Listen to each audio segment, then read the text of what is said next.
স্বাগত দীপ্ত সংবাদে আপনাদের সাথে আছি আমি তাওসিয়া ইসলাম। রাষ্ট্র সংস্কার কার্যক্রম শুরুর আগে তৃতীয় দফায় রাজনৈতিক দলগুলোর সঙ্গে বৈঠক করতে যাচ্ছেন অন্তর্বর্তী সরকারের প্রধান উপদেষ্টা ডক্টর মোহাম্মদ ইউনূস। বিএনপির সঙ্গে বৈঠকের মাধ্যমে এ দফায় আলোচনা শুরু হবে। বেলা 2:30টায় রাষ্ট্রীয় অতিথি ভবন যমুনায় এই বৈঠক শুরুর কথা রয়েছে। বিএনপি মহাসচিব মির্জা ফখরুল ইসলাম আলমগীরের নেতৃত্বে দলটির নেতারা এতে অংশ নেবেন। বিএনপি নেতারা বলছেন 2023 সালের দ্বাদশ সংসদ নির্বাচনকে সামনে রেখে দলের পক্ষ থেকে রাষ্ট্র সংস্কারে 31 দফা প্রস্তাবনা তুলে ধরা হয়। সেখানে একটি অবাধ, নিরপেক্ষ ও গ্রহণযোগ্য নির্বাচনের আগে নির্বাচন কমিশন সহ কী ধরনের সংস্কার প্রয়োজন তারও বিস্তারিত ছিল। প্রধান উপদেষ্টার সঙ্গে বৈঠকে সেই 31 দফা থেকে প্রয়োজনীয় বিষয়গুলো তুলে ধরা হবে। বিএনপির সঙ্গে বৈঠক শেষে বেলা 3টায় প্রধান উপদেষ্টার সাথে আলোচনায় বসবে জামায়াতে ইসলামীর প্রতিনিধি দল। এছাড়া সিপিবি ও বাম গণতান্ত্রিক জোটের নেতারাও আলোচনায় আমন্ত্রণ জানানো হয়েছে।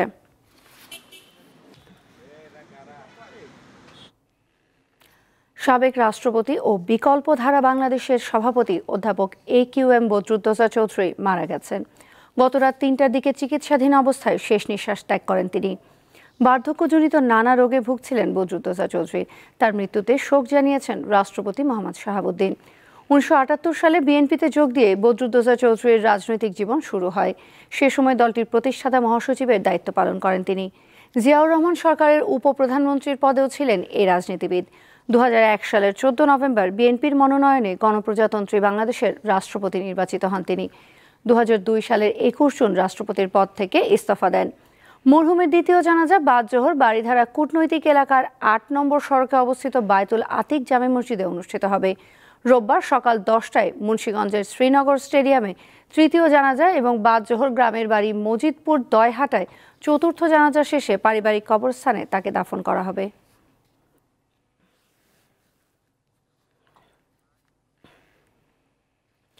টানা ভারী বর্ষণ ও উজানের ঢলে শেরপুর ও ময়মনসিংহে আকস্মিক বন্যা দেখা দিয়েছে।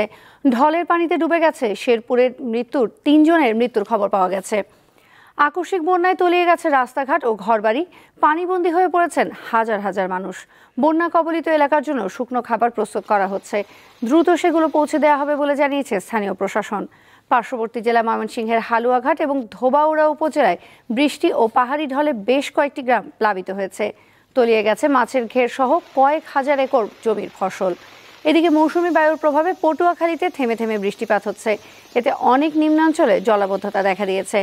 কুয়াকাটা সংলগ্ন বঙ্গোপসাগর কিছুটা উত্তাল রয়েছে। নদ নদীর পানির উচ্চতা স্বাভাবিকের তুলনায় কিছুটা বৃদ্ধি পেয়েছে।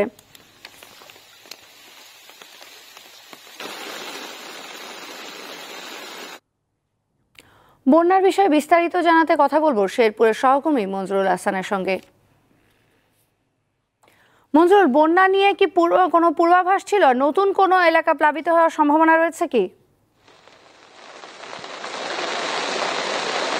হ্যাঁ কৌশিয়া, আমি যেটা জানাচ্ছিলাম যে শেরপুরের যে 3টি উপজেলা আজ গত 2 দিন যাবৎ বন্যায় প্লাবিত হয়েছে এবং এখানে হাজার হাজার মানুষ এখনো পানিবন্দী অবস্থায় রয়েছে।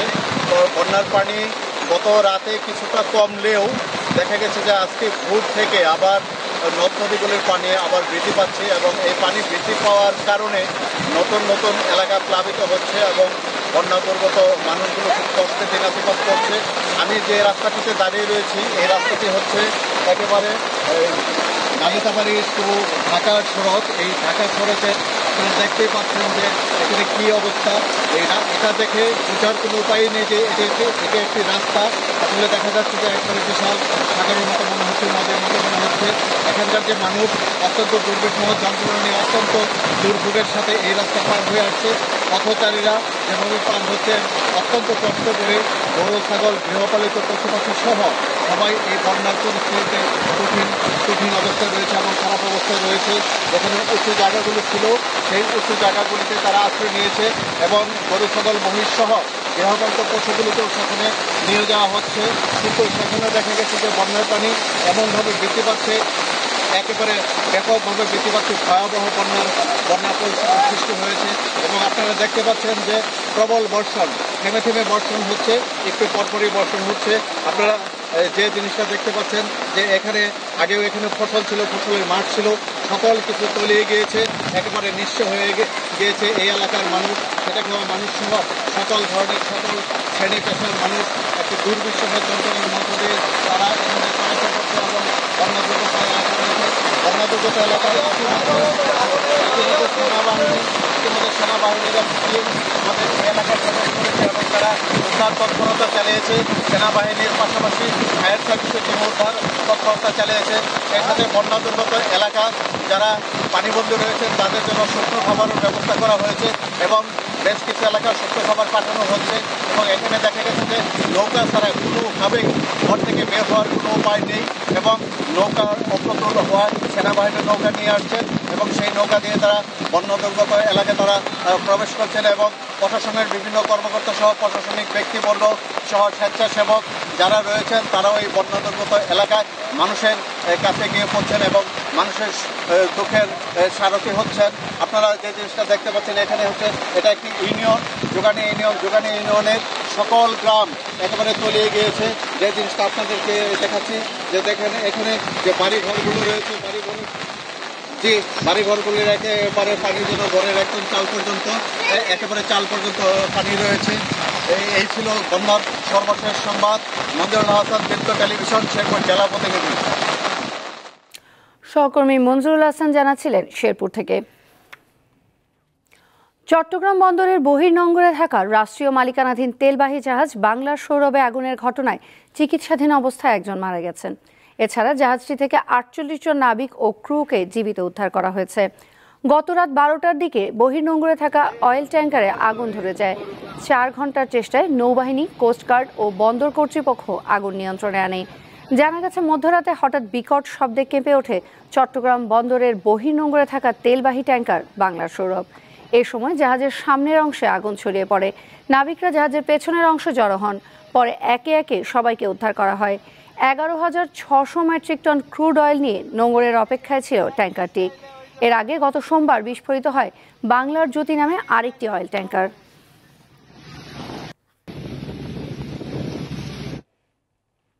গত কয়েকদিনের অস্থিরতা কাটিয়ে অবশেষে আশুলিয়া শিল্পাঞ্চলে ফিরেছে পুরোপুরি স্বস্তি। সকাল থেকে এখন পর্যন্ত শিল্পাঞ্চলের কোথাও কোনো শ্রমিক অসন্তোষের খবর পাওয়া যায়নি। শান্তিপূর্ণভাবে শিল্প কারখানাগুলোয় উৎপাদন চলছে। শিল্প পুলিশ জানায় সকাল 8টা থেকে আশুলিয়া শিল্পাঞ্চলের কারখানাগুলোতে শ্রমিকরা শান্তিপূর্ণভাবে কাজে যোগ দিয়ে উৎপাদন শুরু করেন। তবে যে কোনো অপ্রীতিকর ঘটনা এড়াতে শিল্পাঞ্চলের আইন শৃঙ্খলা রক্ষাকারী বাহিনীর সদস্যরা সতর্ক অবস্থানে রয়েছেন। এদিকে আশুলিয়ায় আজ মাত্র 5টি কারখানা বন্ধ রয়েছে।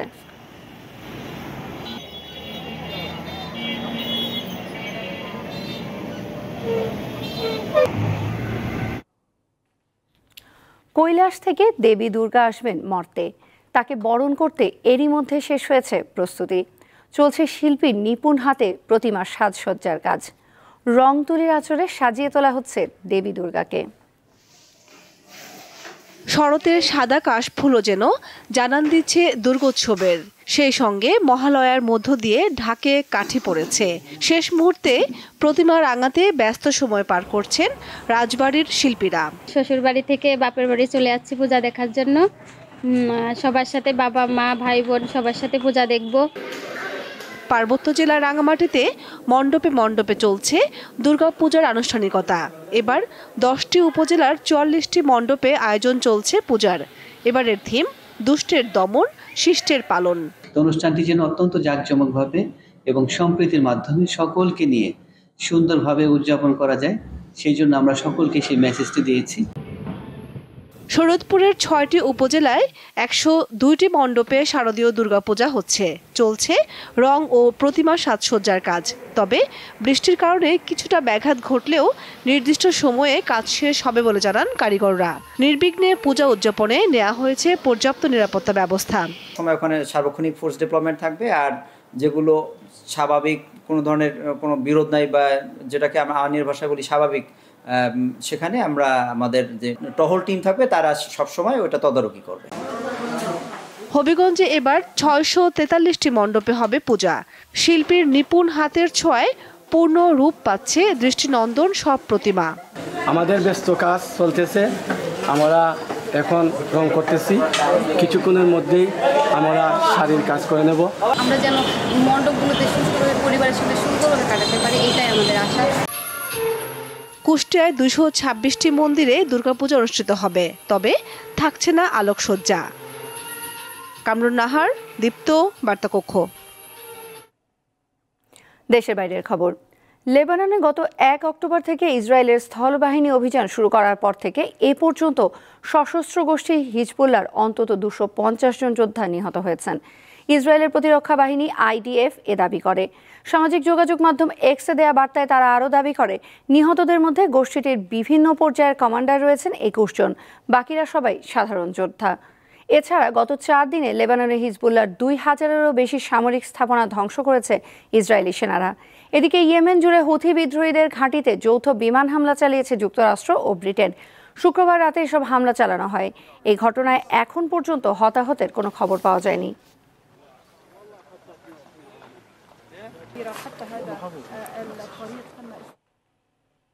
ভারতের ছত্তিশগড় রাজ্যে নিরাপত্তা বাহিনীর সদস্যদের গুলিতে 36 জন মাওবাদী নিহত হয়েছেন। এনডিটিভির এক প্রতিবেদনে জানায়, শুক্রবার রাজ্যের নারায়ণপুর দান্তেওয়াড়া সীমান্তে একটি বনে এ ঘটনা ঘটে। প্রতিবেদনে বলা হয়, অভিযানকে বড় সাফল্য হিসেবে দেখছে নিরাপত্তা বাহিনী। জেলা রিজার্ভ গার্ড DRG ও বিশেষ টাস্ক ফোর্স STF বৃহস্পতিবার দান্তেওয়াড়া সীমান্তে মাওবাদী বিরোধী অভিযান শুরু করে। পরে শুক্রবার দুপুরে মাওবাদীদের সাথে সম্মুখ যুদ্ধ শুরু হয়। অভিযানে অনেকগুলো রাইফেল উদ্ধার করা হয়েছে। প্রতিবেদনে আরও বলা হয়, ওরচা ও বারসুর থানার অন্তর্গত গোভেল, নেন্দুর ও থুলথুলি গ্রামে এ অভিযান অব্যাহত থাকবে।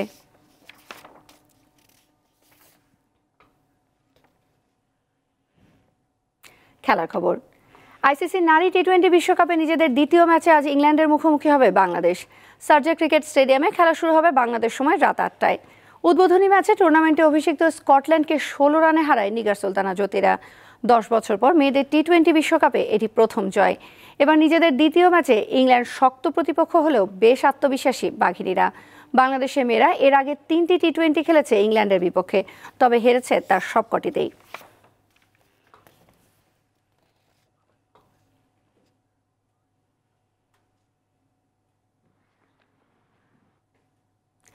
ইস্পাহানির পৃষ্ঠপোষকতায় টানা চতুর্থবারের মতো আয়োজিত ইস্পাহানি চতুর্থ বাংলাদেশ ওপেন স্কোয়াশ 2024-এর পুরস্কার বিতরণী অনুষ্ঠিত হয়েছে।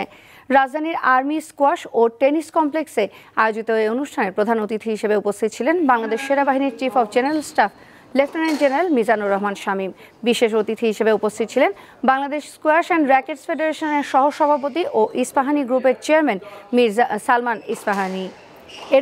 এছাড়াও উপস্থিত ছিলেন ফেডারেশনের সাধারণ সম্পাদক GM কামরুল ইসলাম সহ ফেডারেশন ও ইস্পাহানি গ্রুপের কর্মকর্তাবৃন্দ।